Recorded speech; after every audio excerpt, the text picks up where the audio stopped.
Chicken Skinner by Michael Long. The local mall seemed like the land of milk and honey compared to the bleak industrial section of town where I worked. At the mall, they handed out free samples on toothpicks as you walked to your job.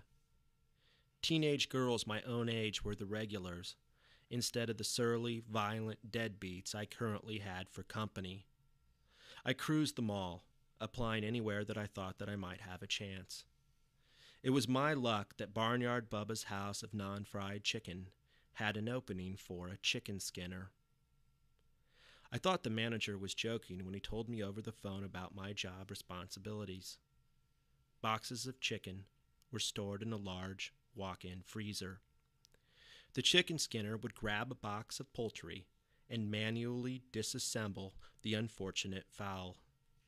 Skin and fat were thrown away as the legs, breasts, thighs, and wings were laid out flat across a pan. Everything was then glazed with rich creamery butter and rolled in a special breading that was trademarked in both the U.S. and Canada.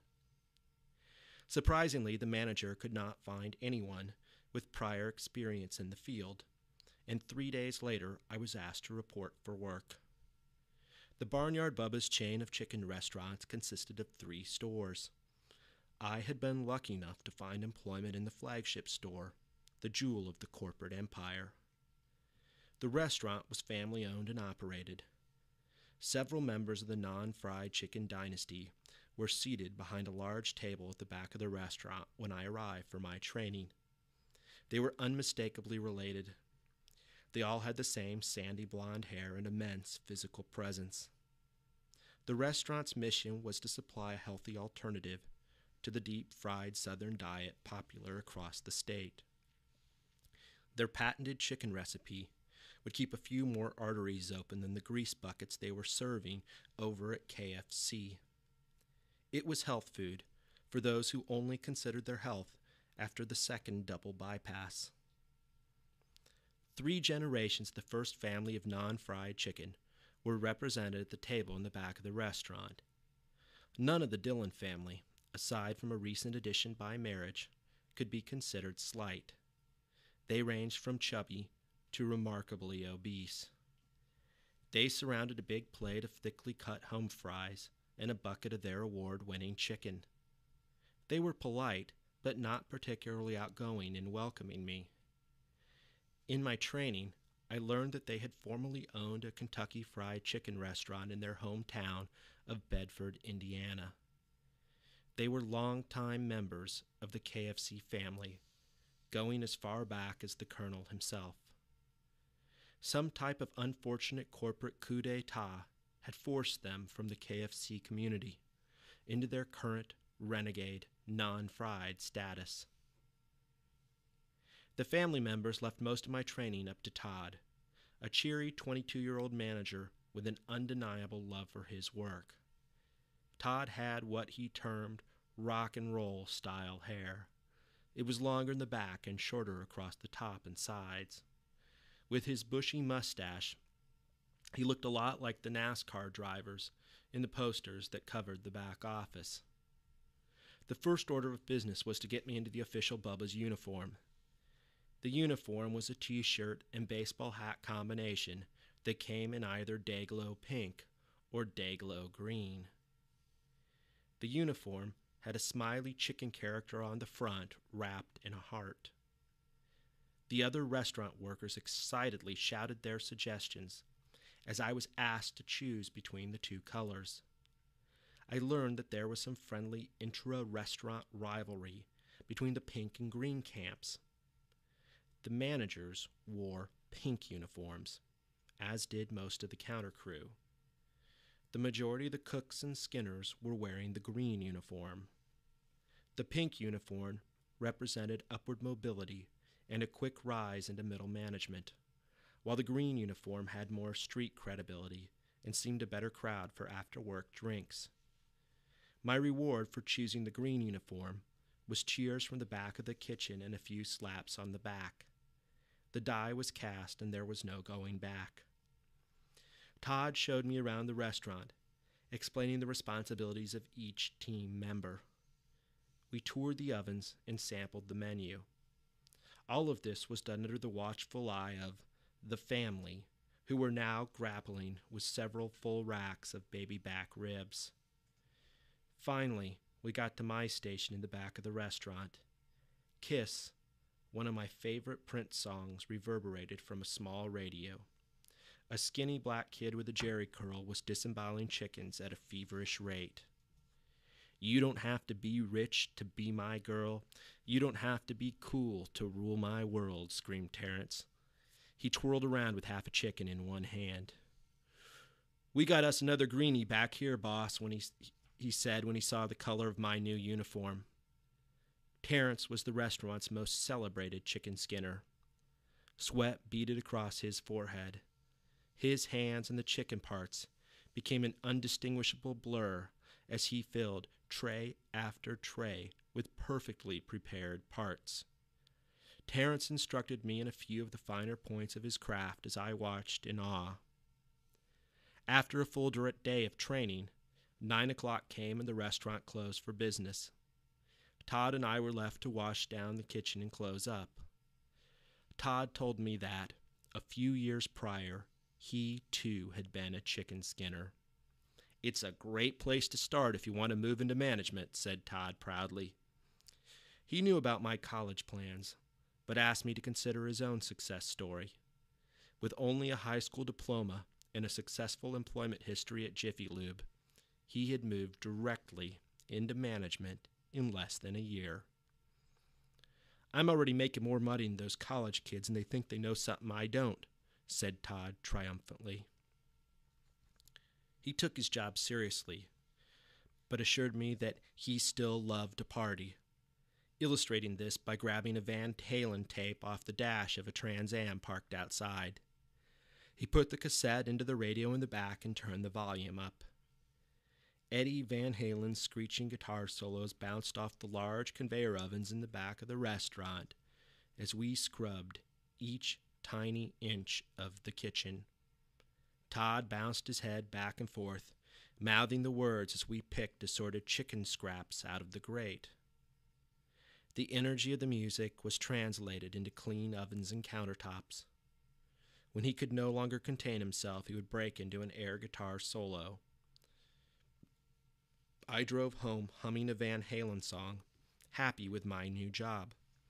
I liked the soundtrack, and I liked Todd and Terrence.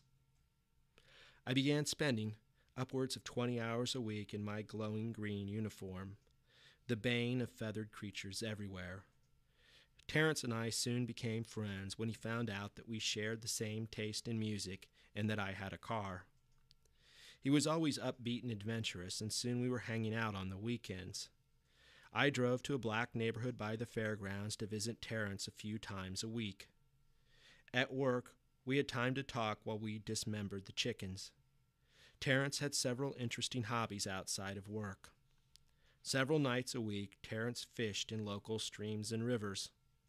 Our conversations would often turn to the fishing shows that he watched regularly. He frequently asked me to drive him to some of the fishing spots outside the metro Indianapolis bus routes. We would fish for several hours with a bucket and portable radio between us. Terrence was a true urban naturalist, eating whatever he caught no matter where he caught it. The White River flowed through downtown Indianapolis and past several Rust Belt relics of the city's industrial heyday. On warm summer days, my high school friends would drink cans of Budweiser and swing off a rope into the cool waters of the river. I remember the river always having a faint odor, like a combination of rubbing alcohol and fresh asphalt. The fish that populated these waters were a rough and tumble lot. The sport fishermen referred to the carp, bluegill, and catfish as trash fish because of their hardy constitutions and prodigious reproduction. They were blamed for being the evolutionary equivalent of a Sherman tank, crashing through whatever post-industrial goop we poured into our Midwestern waterways. They were also the only source of fish within walking distance of Terrence's house. He convinced me that I should accompany him to one of his favorite fishing holes after work. We did not start fishing until 10 o'clock that night. The section of the river we fished was conveniently sandwiched between Terrence's neighborhood and several local housing projects. I tried to pretend like this was my normal Tuesday night, as I walked through an inner-city neighborhood with my plastic fishing pole illuminated by the yellow gleam of the streetlights. Terrence pulled apart a cut section of a chain-link fence under a no trespassing sign. We walked down a small dirt path littered with empty bottles of Night Train and Miller High Life. A man with a dirty baseball cap, nappy afro, and graying beard greeted us at the bank of the river. He was a sportsman like us, already proving his angling skill with 2 small catfish in his bucket. We baited our hooks with small pieces of hot dog and got to work. The older gentleman, who introduced himself as Russell, sang little songs out loud as we cast our lures into the river. A large group of teenagers, fashionably coordinated with blue bandanas and tennis shoes, yelled down to us from atop the bridge. "Yo, Easy, what you got?" Terrence's cousin called him Easy, in reference to popular rap star Eazy-E, who shared Terrence's oily, early 80s hairstyle. The group broke into shouts of laughter as Russell held up a small catfish. We could hear the loud rhythmic bass of their extensive car stereo systems as they slowly disappeared into the night. Russell sang for a few more hours as we sat on the riverbank with our fishing lines in the water. Occasionally a car or truck would drive by. I contently watched the street lights form and reform yellowy patterns in the eddies of the river or the suspicious-looking foam that gathered in the weeds. Around 1:30 in the morning, one unfortunate carp bit into the small piece of hot dog that I was using as bait. The fight only lasted a few seconds. Once the carp realized that he was being pulled towards the shore, he resigned himself to his fate by rolling over on his side and half-heartedly flopping his tail. The carp did not look particularly appetizing to me, but Terrence insisted that we throw it in the bucket. Finally, we picked up our fishing tackle. We had 3 fish in our bucket, my carp plus 2 larger catfish that Terrence had caught. Though we had no potential candidates for the taxidermist, Terrence was satisfied with the night's catch. We bid farewell to Russell and walked back to Terrence's house. Terrence suggested that we make a dinner of our catch and get together for a meal the following night.